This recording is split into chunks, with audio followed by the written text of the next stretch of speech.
नवाबगंज के पत्रकारों को बीजेपी नेताओं ने किया सम्मानित।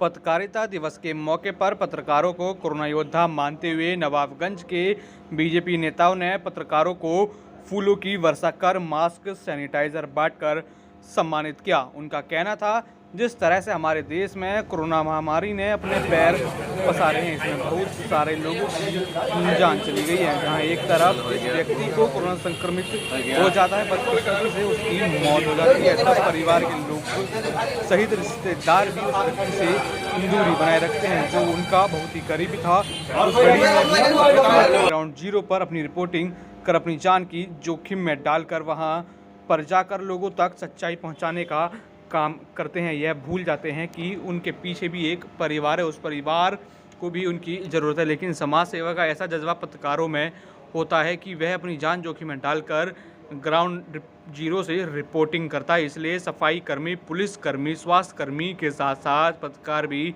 कोरोना योद्धा होता है। इसलिए बीजेपी के नेताओं ने आज नवाबगंज के इलेक्ट्रॉनिक और प्रिंट मीडिया के सभी पत्रकारों को बुलाकर नवाबगंज प्रेस क्लब में फूलों की बारिश कर सैनिटाइजर मास्क वितरित किया, सम्मानित किया। और करने वालों में नवाबगंज के प्रमुख चिकित्सक, भाजपा से नवाबगंज विधानसभा सीट मांग रहे doctor MP Arya, doctor AK Gangwar, Sachin Rastogi, Manoj Sharma, Prem Rastogi, Lekhraj Gangwar, इन सभी नेताओं ने पत्रकारों को सम्मानित किया। उनका मानना है कि पत्रकारों का बलिदान इस लॉकडाउन में और इस कोरोना महामारी में सबसे ज़्यादा रहा है। चाहे अन्य जो कर्मचारी हों, सफाई कर्मचारी हों, डॉक्टर हों, उनके साथ साथ पत्रकारों ने भी अपनी पूरी जिम्मेदारी इस कोरोना के टाइम निभाई है। तो उनका सम्मान करना भी उतना ही ज़रूरी है जितना सम्मान हम डॉक्टर और सफाई कर्मचारियों का करते हैं। उसी को देखते हुए नवाबगंज के भाजपा नेताओं ने पत्रकारों का सम्मान किया और उन्हें सैनिटाइजर और मास्क भी दिए, क्योंकि इस समय सुरक्षा भी सबसे ज़्यादा ज़रूरी है, जिसका ख्याल यहाँ पर रखा गया है। तुम्हारी तबीयत ठीक हो गई? कल तबीयत ठीक? एक ग्रुप फोटो खींच लेंगे, बाद में सबको खबर होगी। अच्छा, अरे डेडी साहब फोटो कर ले,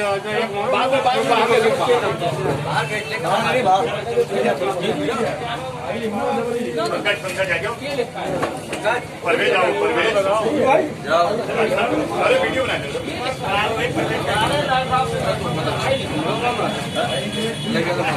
ले लिया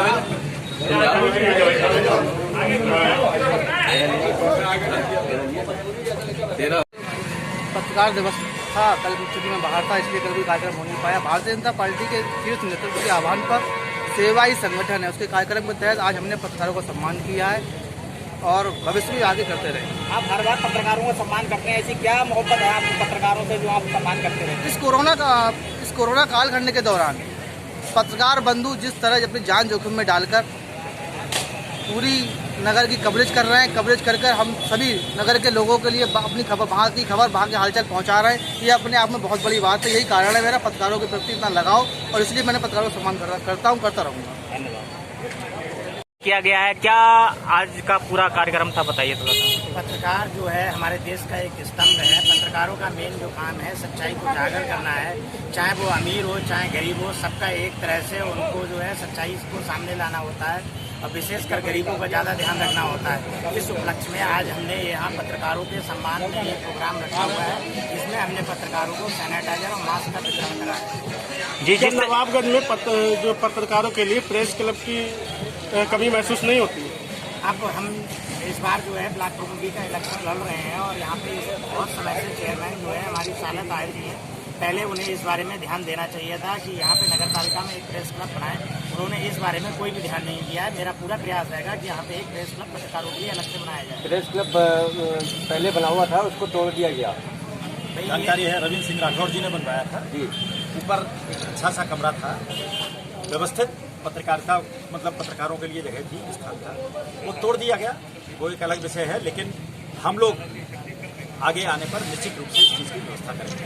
कल पत्रकारिता दिवस था, पत्रकारों के सम्मान में, और खासतौर से भारतीय जनता पार्टी इस दिवस को 7 साल पूरे होने के उपलक्ष्य में एक दिवस के रूप में मना रही है। आप सब लोगों का सम्मान भी उसी उपलक्ष्य में किया गया है। इस समय पर खासतौर से इस कोरोना काल में कोरोना से संदर्भित जितने भी लोग हैं, चाहे वो पेशेंट हैं, उनके अटेंडेंट हैं या कोई संभावित मरीज है, ऐसे लोगों की सहायता करने का संकल्प भारतीय जनता पार्टी ने लिया है। तो इस दिवस पर हम सब लोगों का आह्वान करते हैं कि अगर किसी भी व्यक्ति को किसी तरह की परेशानी है तो भारतीय जनता पार्टी के कार्यकर्ताओं से संपर्क कर सकता है। अगर कोई और नहीं मिलता है तो मुझसे संपर्क करें। हम लोग जहां भी और जिस तरह की आवश्यकता होगी सहयोग करेंगे, सहायता करेंगे। साहब जानना चाहेंगे, जिस तरह की चर्चाएं चल रही हैं विधानसभा को लेके, क्या आप मैदान में आ रहे हैं? निश्चित रूप से। अक्सर कौन सी पार्टी से आ रहे हैं? भारतीय जनता पार्टी, और कोई पार्टी का मतलब ही नहीं है। भारतीय जनता पार्टी में आप तो निष्कासित से चल रहे हैं सर? जी, निष्कासित से चल रहे हैं आप तो? क्या बहाली होगी आपकी? पार्टी में मतलब राजनीति में बहुत सारी चीजें घटती रहती हैं, कभी आना कभी जाना, वो अलग बात है। लेकिन मैंने कभी पार्टी नहीं छोड़ी थी और भारतीय जनता पार्टी का हमेशा सिपाही रहा हूं और रहूंगा। आपने बीजेपी की तरफ से आपको पहुंचाया है, क्या वजह रही जो पिछली बार आपको बीजेपी से टिकट नहीं हो पाया? देखिए, राजनीतिक पार्टियों की अपनी बहुत सारी व्यवस्थाएं होती हैं, बहुत सारे कारण होते हैं। कहीं किसी को कहना चाहिए समाहित करना है, तो ऐसे वक्त में पार्टियां अलग अलग निर्णय लेती हैं, उसमें कोई दिक्कत की बात नहीं। इस बार में क्या उम्मीद है? आपको टिकट मिल जाता है? इस बार 100% टिकट मिलेगा और विधानसभा निश्चित रूप से भारतीय जनता पार्टी से हम लड़ेंगे।